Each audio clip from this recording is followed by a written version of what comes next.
Kumusta mga kasaliksik? Maraming tao ang nag-iisip na ang lakas ng tao ay may hangganan. Pero sa kasaysayan, may iilang individual na sumira sa lahat ng limitasyon at nagpakitang hindi sapat ang ordinaryong sukatan para sa kanila. Kaya mula sa isang maliit ngunit makapangyarihang bodybuilder na kinoronahan bilang hari ng Olympia hanggang sa isang halimaw ng squat na literal na bumuhat ng bigat ng 3 sasakyan, pag-usapan natin ang 10 pinakamalakas na taong nabuhay sa kasaysayan. Kaya kung handa ka na, simulan na natin. Number 10. Hari ng Olympia. Kung akala mo na para sa matatangkad lang ang mundo ng bodybuilding at powerlifting, nagkakamali ka. Si Franco Colombo, isang 5'5" powerhouse, ay pinatunayan na hindi kailangang maging dambuhala para maging halimaw sa lakas. Noong dekada 60 hanggang dekada 80, siya ay isang kinikilalang alamat sa bodybuilding na hindi lang nagpakitang gila sa entablado kundi sa totoong buhay din. Isipin mo na lang, sa kabila ng kanyang maliit na tangkad, nagawa niyang dominahin ng kompetisyon at manalo ng prestihiyosong Mr. Olympia title ng 2 beses. Ang sikreto, matinding disiplina, walang humpay na pagsasanay, at ang kanyang matibay na pagkakaibigan at matinding rivalry kay Arnold Schwarzenegger. Pero hindi lang yan ang dahilan kung bakit siya napabilang sa listahang ito. Bukod sa pagiging bodybuilder, isa rin siyang dating boxer, powerlifter, at kahit chiropractor. At kung tingin mo malakas ka na dahil nakakapag-bench press ka ng mabigat, subukan mong pumutok ng hot water bottle gamit lang ang hangin mula sa iyong baga. Ginawa niya ito noong 1977 at iniwan niyang nakangangang lahat ng nanonood. Dagdag pa rito, nagawa niyang buhati ng mga refrigerator na parang laruan lang at nagkampeon pa sa powerlifting sa iba't ibang bansa sa Europe. Kung merong isang taong sumira sa mga limitasyon ng human strength sa kabila ng maliit na pangangatawan, walang dudang si Franco Colombo yon. Number 9. Halimaw ng Wisconsin. Ano ang tawag mo sa isang taong kayang gawin ang hindi kayang pagsama-samahin ng 10 ordinaryong tao? Simple lang. Bill Kazmaier. Sa taas na 6'2" at bigat na 350 pounds sa kanyang prime, hindi lang siya basta malakas. Isa siyang halimaw sa mundo ng powerlifting at strongman competitions. 3 beses niyang napanalunan ang World's Strongest Man title at nagtatag ng mga world record sa bench press, deadlift, at squat na halos imposibleng pantayan. Isipin mo, sa isang kompetisyon, nagawa niyang buhatin ang higit sa 622 pounds sa bench press. Isang numero na tila imposible para sa karamihan ng mga atleta noon. Dahil sa kanyang kakaibang talento, tinawag siya ng isa sa mga pundador ng World's Strongest Man bilang pinakamalakas na American strength athlete sa kasaysayan. Pero hindi naging madali ang kanyang paglalakbay patungo sa pagiging alamat. Dati siyang football player sa University of Wisconsin bago tuluyang mag-focus sa pagbubuhat. Dahil sa hirap ng buhay, kinailangan niyang magtrabaho bilang oil rigger, bouncer, at lumberjack para lang may makain. Pero nang dumating ang 1978 sa isang national championship, nagawa niyang ipakita ang kanyang tunay na lakas. At mula noon, hindi na siya napigilan. Sa loob ng 3 taon, tinapakan niya ang lahat ng kalaban at sinelyuhan ang kanyang pangalan bilang isa sa pinakamalakas na taong nabuhay. Pero ang pinakamatindi, mayabang siya sa tamang paraan. Isang beses, direkta niyang sinabi, "Ako ang pinakamalakas na taong nabuhay." At sa mga nagawa niya, mahirap kontrahin yun. Number 8. Polish Terminator. Ano ang mangyayari kung pagsasamahin mo ang determinasyon ng isang mandirigma at ang katawan ng isang halimaw? Makukuha mo si Mariusz Pudzianowski. Mula sa pagiging isang simpleng bata na nag-e-ensayo sa kanyang garahe, naging isa siya sa pinakadominanteng atleta sa kasaysayan ng strongman competitions. Sa edad na 13, nagsimula na siyang mag-training sa pagbubuhat. At noong 15, sinubukan niya pang mag-boxing. Pero dito nagsimula ang alamat. Sa loob ng 7 taon ng pagsasanay, lumakas siya ng sobra at noong 16, sumali na siya sa kanyang unang opisyal na kompetisyon sa weightlifting. Ngunit hindi dito nagtapos ang kanyang kwento. Sa kanyang unang pagsabak sa World's Strongest Man noong taong 2000, agad siyang pumang-apat. Isang napakalaking achievement para sa isang baguhan. Pero mas lalo siyang sumikat noong 2002 nang matapos niyang makulong ng 1 taon at bumalik para tuluyang dominahin ang kompetisyon. Nanalo siya ng unang titulo niya noong 2002 at sunod-sunod na ang kanyang tagumpay. Noong 2003, sinalyuhan niya ang pinakamalaking lamang sa kasaysayan ng World's Strongest Man, kung saan ang pagitan niya at ng pangalawang pwesto ay 20 points. Mas mataas pa kaysa sa pagitan ng pangalawa at pang-siyam na pwesto. Kung may isang taong sumira sa record books ng strongman competitions, si Pudzianowski na iyon.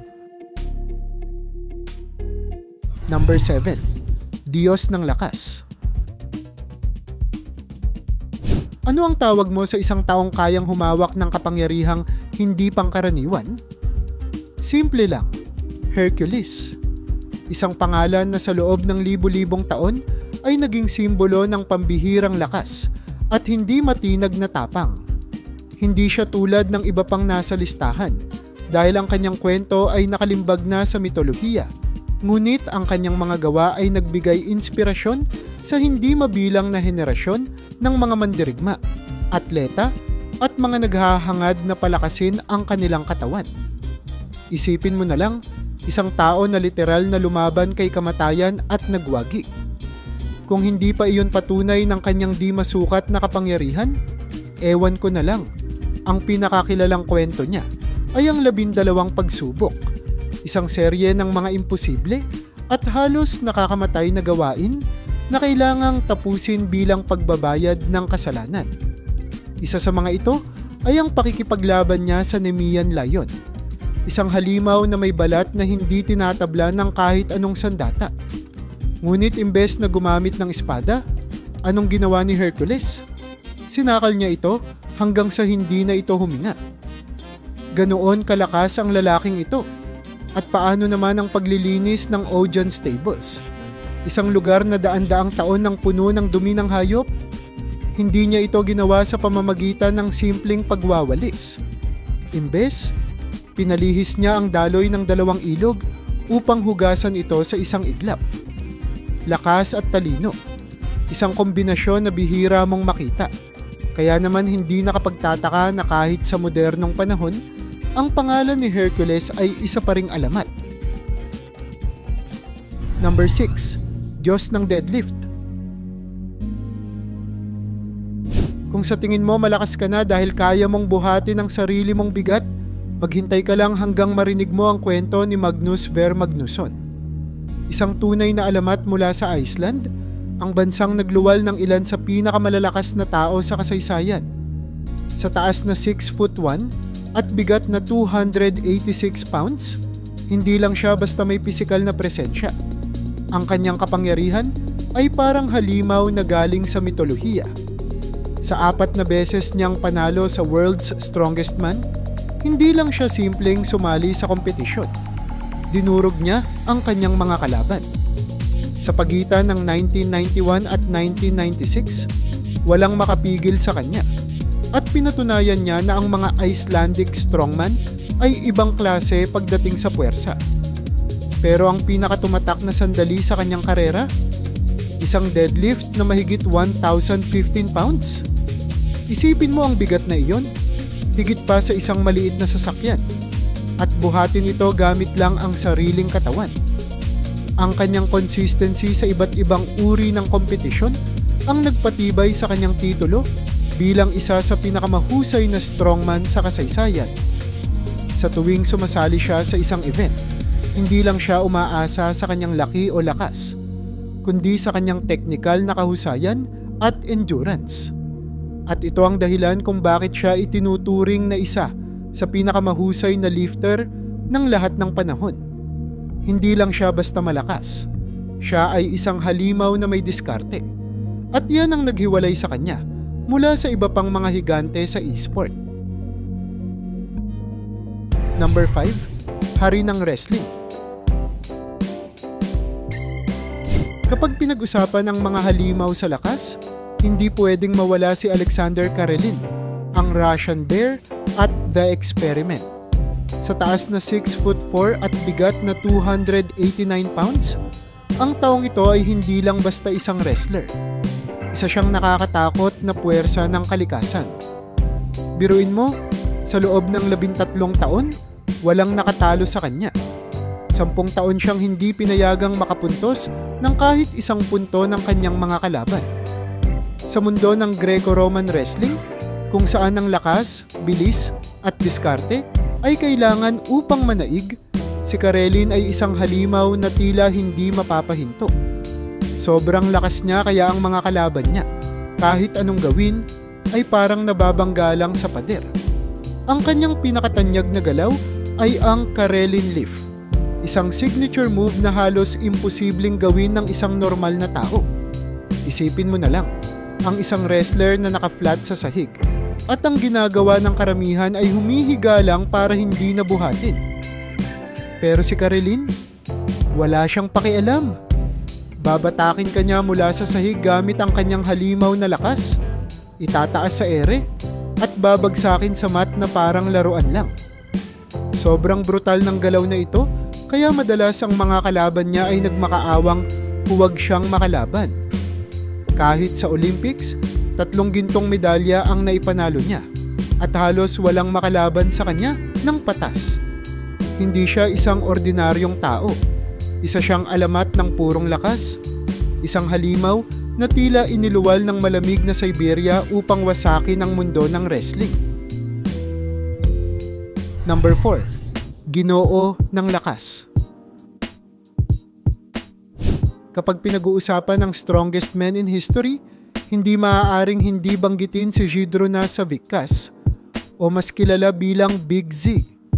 Sa dami ng world records na naitala niya, hindi mo na mabilang sa kamay. Mahigit 70 world records ang nasira niya. Sa loob ng 25 taon, siya ay naging haligi ng e-sport, nakipagtagisan sa 3 henerasyon ng strongest men, at nanalo ng 84 international strongman competitions, ang pinakamarami sa kasaysayan. Sa bawat pagsali niya sa World's Strongest Man, siguradong may bagong record siyang binabasag. Isa siya sa pinaka-consistent na atleta na hindi lang umasa sa kanyang laki, kundi pati na rin sa kanyang perpektong diskarte at teknik. Kung may isang bagay na nagpatibay sa kanyang alamat, ito ay ang kanyang legendary log lift record. Noong 2014, nagawa niyang buhati ng 500-pound log lift. Isang gawaing hindi lang basta lakas ang kailangan, kundi matinding balanse at kontrol. Isa rin siyang 8-time Arnold Strongman Classic Champion, kung saan hindi lang brute strength ang labanan, kundi pati stamina at teknik. Sa kabila ng isang matinding injury noong 2001, kung saan napunit ang parehong patella tendons niya, nagawa niyang bumangon at bumalik sa kompetisyon. Sa loob ng 9 na buwan, hindi lang siya gumaling. Nanalo pa siya ng Lithuanian Powerlifting Championships. Kung may isang taong hindi mo pwedeng bilangin na talo, si Big Z na yon. Number 3, halimaw ng Iceland. Kung iniisip mo na may limitasyon ang lakas ng tao, hindi mo pa siguro narinig ang kwento ni Louis Cyr. Itinuturing siyang isa sa pinakamalakas na taong nabuhay. At sa dami ng kanyang ginawang imposible, parang hindi ito kwentong totoo. Isa sa kanyang pinakanakakabaliw na gawa ay ang pagbuhat ng 4,337 pounds gamit lang ang kanyang likod. Oo, tama ang narinig mo. Higit sa 2 tonelada ng bigat ang inilagay sa kanya. At hindi lang niya ito binuhat, ginawa niya ito ng parang hindi siya nahihirapan. Sa panahong wala pang modernong training methods o high-protein diets, paano niya ito nagawa? Sadyang ibang klase lang talaga siya. Ngunit hindi lang iyon ang nagpapatunay ng kanyang lakas. Noong 1981 sa Montreal, nagawa niyang pigilan ang paghila ng 4 na kabayo gamit lamang ang kanyang mga braso. 2 sa kaliwa, 2 sa kanan. At lahat sila pinilit siyang hatakin sa magkabilang direksyon. Pero anong nangyari? Wala. Hindi siya natinag. Sa loob ng maraming dekada, ang kanyang mga record ay hindi na ulit. At kahit ang mga modernong strongman ngayon ay hindi makapaniwala kung paano niya iyon nagawa. Hindi lang siya isang malakas na tao. Isa siyang buhay na alamat. Kaya hindi na nakapagtataka kung bakit siya kinilala bilang isa sa pinakamalakas na taong nabuhay sa kasaysayan ng mundo. Number 2, Hari ng Puwersa. Kapag pinag-uusapan ang tunay na halimaw sa lakas, si Alexander Karelin ay isang pangalan na hindi maaaring kalimutan. Kilala bilang The Experiment at The Russian Bear, hindi lang siya isang karaniwang wrestler. Isa siyang hindi matinag na puwersa na tila isang nilikha ng siyensya. Isipin mo na lang, sa loob ng 13 taon, wala ni isang kalaban ang nakatalo sa kanya. Sa kanyang kasagsagan, kaya niyang buhatin at ihagis ang isang 300-pound na kalaban na para bang isang bag ng harina. Ang kanyang lakas ay hindi lang pambihira. Ito ay isang bagay na hindi pa muling nakita sa kasaysayan ng Greco-Roman wrestling. Ang kanyang pinakakilalang teknik ay ang Karelin Slam, isang brutal na galaw kung saan binubuhat niya ang isang kalaban na nakadapa sa sahig. Isang bagay na halos imposible dahil ang bigat ng kalaban ay nakalatag sa mat. Ngunit para kay Karelin, walang imposible. Itinataas niya ito at ibinabagsak pabalik sa lupa na parang laruan. Sa taas na 6'4" at timbang na halos 300 pounds, ang kanyang presensya lamang ay sapat na para sindakin ang mga katunggali niya. Sa kabila ng lahat ng ito, nanalo siya ng 3 Olympic gold medals at 1 pang silver. Isang gawaing hindi pa nauulit sa kasaysayan ng kanyang e-sport. Kaya hindi na nakapagtataka kung bakit tinawag siyang isa sa pinakamalakas at pinakamapanganib na atleta na nabuhay. Number 1, Diyos ng Squat. Sa usapang kalamnan at hindi matinag na lakas, may isang pangalang kailanman ay hindi mabubura sa kasaysayan. Paul Anderson. Siya ang tunay na halimaw ng squat. At kung sa tingin mo ay malakas ka na dahil kaya mong mag-squat ng 200 pounds, maghanda kang mamangha. Noong panahon niya, nagawa niyang mag-backlift ng 6,270 pounds. Oo, parang bumuhat ka ng 3 kotse gamit lang ang iyong katawan. Hindi lang iyon, dahil siya rin ang unang tao sa kasaysayan na nag-squat ng mahigit 1,000 pounds. Hindi mo maaaring pagdudahan ang kanyang record dahil hanggang ngayon, iilan pa lamang ang nakalapit sa kanyang mga naitalang record. Pero hindi lang siya basta malakas. Siya rin ay isang Olympic gold medalist. Noong 1956 Olympics sa Melbourne, Australia, lumaban siya para sa bansang Amerika sa weightlifting, kahit na may sakit siya sa oras na iyon. Kahit may lagnat, hindi siya nagpakita ng kahinaan at tuluyang nagwagi ng gintong medalya. Kaya naman hindi nakapagtataka kung bakit tinawag siyang Wonder of Nature ng mga Russian weightlifters na nakakita sa kanya. Sa kanyang buong buhay, hindi lang niya ginamit ang kanyang lakas sa kompetisyon, kundi para rin turuan ang susunod na henerasyon ng mga lifter. Isa siyang buhay na alamat na patunay na may mga taong isinilang hindi lamang para maging malakas, kundi upang baguhin ang definisyon ng lakas mismo.